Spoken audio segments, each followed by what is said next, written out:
కాంగ్రెస్ ప్రభుత్వం అధికారంలోకి వచ్చిన తర్వాత దేవాలయాల్లో బలోపేతంగా తీర్చిదిద్దుతూనే సామాన్య భక్తులను దృష్టిలో పెట్టుకుని దేవాలయాల్లో కనీస సౌకర్యాల కల్పనకు అత్యధిక ప్రాధాన్యతనిచ్చిందని మంత్రి కొండా సురేఖ అన్నారు. కాంగ్రెస్ ప్రభుత్వం ఈ నెల నుంచి డిసెంబర్ 9 వరకు నిర్వహిస్తున్న ప్రజాపాలన ప్రజా విజయోత్సవాల్లో భాగంగా హైదరాబాద్ శ్రీనగర్ కాలనీలోని శ్రీ వెంకటేశ్వర స్వామి దేవాలయంలో ఆవిష్కరించారు.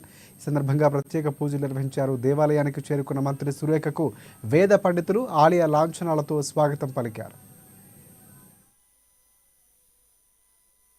ఇక కాంగ్రెస్ ప్రజాప్రభుత్వం గత ప్రభుత్వం నిర్లక్ష్యం చేసిన అనేక పనులు పూర్తి చేసేందుకు గాను కట్టుదిట్టంగా కార్యాచరణ ప్రణాళికలు అమలు చేస్తూ దేవాలయాల్లో భక్తులకు స్వాంతనిచ్చే విధంగా ఆధ్యాత్మిక కేంద్రాలుగా తీర్చిదిద్దుతుందని తెలిపారు. ఇక సంవత్సర కాలంలో దేవాలయాల్లో పేరుకుపోయిన పెండింగ్ పనులు పూర్తి చేస్తూ దేవాలయాల అభివృద్ధికి నిబద్ధతో పనిచేస్తున్నామని మంత్రి కొండా సురేఖ స్పష్టం చేశారు.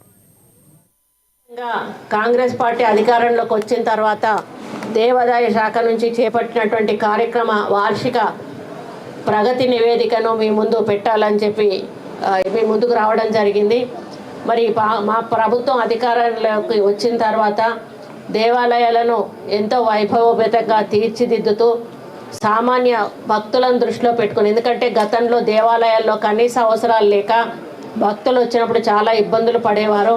వాళ్ళ కోసం కనీస సౌకర్యాల కల్పనకు అత్యధిక ప్రాధాన్యత మా ప్రభుత్వం ఇచ్చింది.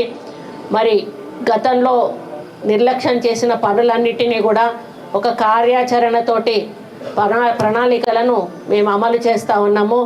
మరి విజయవంతంగా సమ్మక్క సారలమ్మ జాతరలను కూడా నిర్వహించడం జరిగింది.